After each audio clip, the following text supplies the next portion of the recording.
உள்ளத்தார்க்கு அருகில் ஆண்டவர் இருக்கின்றார்.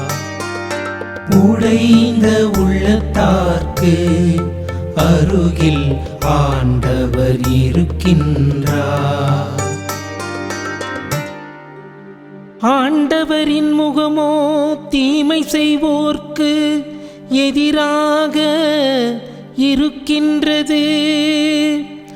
அவர் அவர்களின் நினைவே உலகில் அற்றுப்போகச் செய்வார். நீதிமான்கள் மன்றாடும் போது ஆண்டவர் செவிசாய்க்கின்றார்.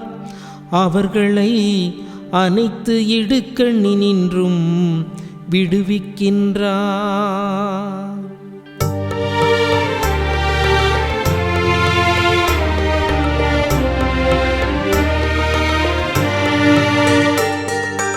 உடைந்த உள்ளத்தார்க்கு அருகில் ஆண்டவர் இருக்கின்றார்.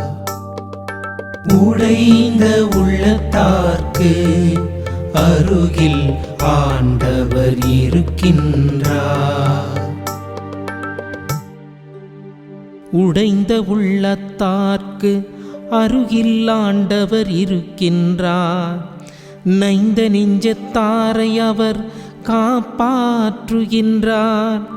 நேர்மையாளருக்கு நேரிடும் தீங்குகள் பல, அவை அனைத்தினின்றும் ஆண்டவர் அவர்களை விடுவிக்கின்றார். அவர்களின் எலும்புகளை எல்லாம் அவர் பாதுகாக்கின்றார். அவற்றுள் ஒன்றும் முறிப்படாது. ஆண்டவர் தம் ஊழியரின் உயிரை மீட்கின்றார். அவரிடம் அடைக்கலம் புகும் எவரும் தண்டனை அடையார்.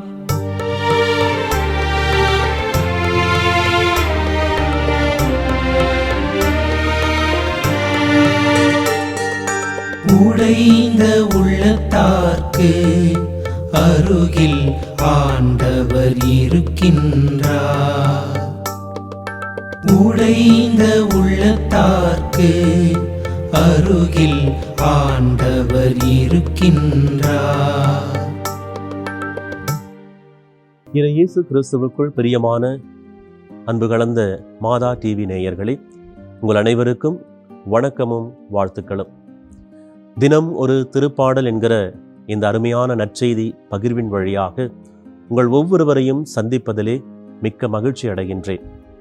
இன்றைய இந்த திருப்பாடல் தியானத்திற்காக நமக்கு கொடுக்கப்பட்டிருக்கக்கூடிய திருப்பாடல் எண் 34. இந்த திருப்பாடலுடைய வரிகளாக நாம் உச்சரிக்க இருப்பது, அதே சமயத்திலே நாம் தியானிக்க இருப்பது, உடைந்த உள்ளத்தாருக்கு அருகில் ஆண்டவர் இருக்கின்றார்.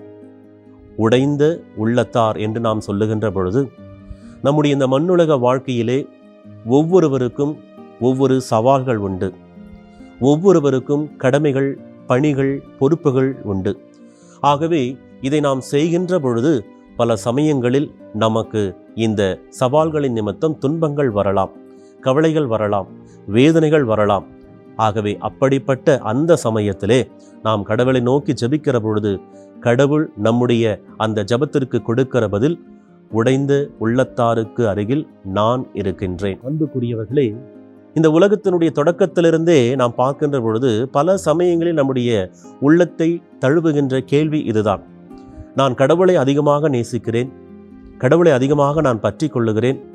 ஆனால் என் வாழ்க்கையில மட்டும் ஏன் இவ்வளவு துன்பம், ஏன் இவ்வளவு சிலுவைகளை கடவுள் வைத்தார் என்று சொல்லி நம் உள்ளத்திலே நாம் பல சமயங்களில் அழுவது உண்டு. அப்படிப்பட்ட வேளைகளிலெல்லாம் கடவுள் நமக்கு சொல்லுகிற ஒரு அருமையான பதில், ஒரு அருமையான ஆசீர்வாதம் இதுதான். உடைந்த உன்னுடைய உள்ளத்திற்கு நான் ஆறுதல் அளிப்பேன். எனவேதான் ஆண்டவர் இயேசு கிறிஸ்துவும் இப்படிப்பட்ட ஒரு அழைப்பை நமக்கு கொடுக்கிறார். சுமை சுமந்து சோர்ந்திருப்பவர்களே, எல்லாரும் என்னிடத்திலே வாருங்கள், நான் உங்களுக்கு இளைப்பாறுதல் தருவேன் என்று. ஆக நம்முடைய வாழ்க்கையிலே இந்த துன்பங்களை நாம் சந்திக்கின்ற பொழுது, கடவுளின் நிமித்தம் இந்த சவால்களை நாம் ஏற்றுக்கொள்ளுகின்ற பொழுது, கடவுள் நமக்கு சொல்லுகிற பதில் இன்றைய நற்செய்தி பாடலில் வருகிற இந்த வரியாகத்தான் இருக்கும். இதோ நீதிமான்கள் துன்பப்படுகின்ற பொழுது அவர்களுக்கு அருகில் நான் இருப்பேன், அவருடைய துன்பங்கள் முழுவதையும் நான் போக்குவேன் என்று கடவுள் உத்தரவாதம் கொடுக்கிறார்.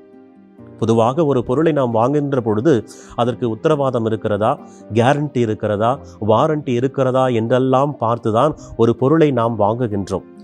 அப்படிப்பட்ட ஒரு பொருளுக்கே நாம் கேரண்டி வாரண்டி தேடுகிறோம் என்று சொன்னால், நம்மை படைத்த தெய்வம் நமக்கு வாழ்விலே உத்தரவாதத்தை கொடுக்கிறார். எதற்கு இந்த உத்தரவாதம் என்று சொன்னால், இந்த வாழ்க்கையிலே நாம் சந்திக்க வேண்டிய சவால்கள் பல உண்டு என்று கடவுள் சொல்லுகிறார். உங்களுடைய வாழ்க்கை துக்கம் நிறைந்ததாக இருக்கும், ஆனால் உங்களுடைய வாழ்க்கை அந்த துக்கம் சந்தோஷமாய் மாறும் என்று ஆண்டவர் நமக்கு உள்ளதை உள்ளபடி சொல்லுகிறார். நீ பிறந்ததிலிருந்து இறக்கின்ற வரை உனக்கு எப்பொழுதுமே இந்த இன்பம், சந்தோஷம், மகிழ்ச்சி மட்டும்தான் இருக்கும் என்று ஆண்டவர் வாக்குத்தத்தம் கொடுக்கவில்லை. மாறாக உங்களுடைய துக்கம் சந்தோஷமாய் மாறும். உங்களுடைய சவால்கள் உங்களுக்கு இன்பத்தை கொடுக்கின்ற விதமாக, அதிலிருந்து நல்ல பாடத்தை நீங்கள் கற்றுக்கொள்ளுகின்ற விதமாக அது அமையும் என்று கடவுள் சொல்லுகின்றார். எனவேதான் கடவுள் சொல்லுகின்றார், உடைந்த உள்ளத்தாருக்கு அருகிலே நான் இருக்கின்றேன். ஆக கடவுள் எப்பொழுதுமே நம்முடைய அருகிலே இருக்கின்றார், நமக்கு பரிசை கொடுக்கின்றார். நாம் கடவுளின் நிமித்தம் வேதனை அடைகின்ற பொழுது கடவுள் நமக்கு பரிசை கொடுக்கின்றவராக இருக்கின்றார். ஆகவே நாம் செய்ய வேண்டியதெல்லாம் கடவுளை நோக்கி நாம் திரும்ப வேண்டும், அவருக்கு அருகிலே நாம் செல்ல வேண்டும். ஊதாரி மைந்தனுடைய தந்தையை பார்க்கிறோம். தன்னுடைய அந்த மகன் தவறு செய்து அவன் தொலைநாடு சென்ற பொழுதும் அந்த தந்தையானவர் மிகுந்த அன்பு கொண்டு தன்னுடைய மகனுடைய வருகைக்காக வழிமேல் விழி வைத்து காத்திருக்கின்றார்.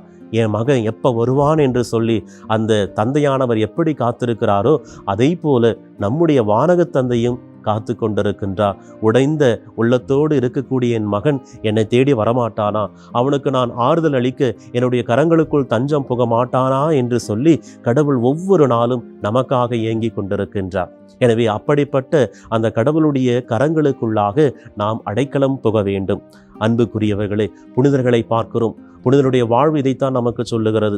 அவர்களை இன்று நாம் புனிதர்களாக கொண்டாடுகிறோம் என்று சொன்னால், கடவுளுக்காக தங்களுடைய வாழ்வையே அர்ப்பணித்தார்கள், துன்பங்களை ஏற்றுக்கொண்டார்கள். அந்த துன்பங்களின் நிமித்தம் கடவுளை அவர்கள் வசைபாடவில்லை, மாறாக அந்த துன்பங்களின் வழியாக கடவுளை அவர்கள் மகிமை செய்தார்கள். எனவேதான் இன்று அவர்கள் புனிதர்கள் என்றும் மறைசாட்சிகள் என்றும் தாயாம் திரு அவை கொண்டாடி மகிழ்கின்றது. ஆகவே அன்புக்குரியவர்களே, நாமும் கடவுளுடைய அந்த கரங்களுக்குள் திரும்பி செல்ல, நம்முடைய உள்ளம் உடைந்து போகிற பொழுது, நம்முடைய உள்ளம் மற்றவர் எவருக்கும் தெரியாத வண்ணம் அதிகமான வேதனை அடைகின்ற பொழுது, சொல்லன்னா துயரத்தை அடைகின்ற பொழுது கடவுளை நோக்கி நாம் செல்வோம். ஏனென்றால் உண்மையான ஆறுதல் என்பது, உண்மையான அந்த மனநிறைவை கொடுப்பவர் என்பவர் நம்முடைய கடவுள் மட்டுமே. ஏனென்றால் அவர்தான் நம்மை படைத்தார், அவர்தான் நம்மை பாதுகாக்கிறார், அவர் நமக்கு எது வேண்டும் என்பதை உணர்ந்தவராக இருக்கிறார். அப்படிப்பட்ட அந்த கடவுளுடைய கரங்களுக்குள் தஞ்சம் புக நாம் வரம் கேட்போம். உடைந்த நம் உள்ளத்தை தேற்றுகிற ஆற்றல், நம் அனைவருக்கும் இளைப்பாறுதலை கொடுக்கின்ற அந்த ஆற்றல் கடவுளுக்கு மட்டுமே உண்டு என்பதை உணர்ந்தவர்களாக கடவுளை நோக்கி நாம் மன்றாடுவோம், செபிப்போம். நேற்றும் இன்றும் என்றும் மாறாமல் எங்களை அன்பு கரம் கொண்டு வழிநடத்துகிற எங்கள் அன்பான வானக தந்தையை சுவாமி, இதோ இந்த வேளையிலே உம்மை போற்றி ஆராதித்து மகிமைப்படுத்துகிறோம். ஆண்டவரே, மனிதர்களாகிய எங்களுக்கு எப்படிப்பட்ட துன்பங்கள் எல்லாம் வரும் என்பதை உம்முடைய மனித சுபாவத்திலே நீர் அனைத்தையும் தெரிந்தவராக இருக்கிறீர். 100% கடவுளாயும் இருந்து 100% மனிதனாயும் வாழ்ந்த நீர் எங்களுக்கு பல பாடங்களை எங்களுக்கு கற்பிக்கின்றீர். அன்பு ஆண்டவரே, இன்று இந்த திருப்பாடலின் வழியாக நீர் பேசுவதைப் போல எங்களுடைய உள்ளம் உடைந்து போகிற பொழுது, எங்களுடைய உள்ளம் துன்பப்படுகிற பொழுது எங்களுக்கு இளைப்பாறுதலை தருகிற உம்மை நோக்கி நாங்கள் வர, உம்மை நாங்கள் கட்டி தழுவிக்கொள்ள ஆண்டவரே, அந்த தாயன்பை, அந்த தந்தையன்பை நாங்கள் வழியாக உணர்ந்து அதை மற்றவருக்கும் நாங்கள் கொடுக்கின்ற உம்முடைய பிள்ளைகளாக, உம்முடைய சாட்சிகளாக வாழ எங்களுக்கு வரமருளும், எங்களுக்கு ஆசீர்வாதத்தை கொடுத்தருளும். எங்கள் ஜெபம் கேளும் ஜீவனுள்ள நல்ல தந்தையே, ஆமென்.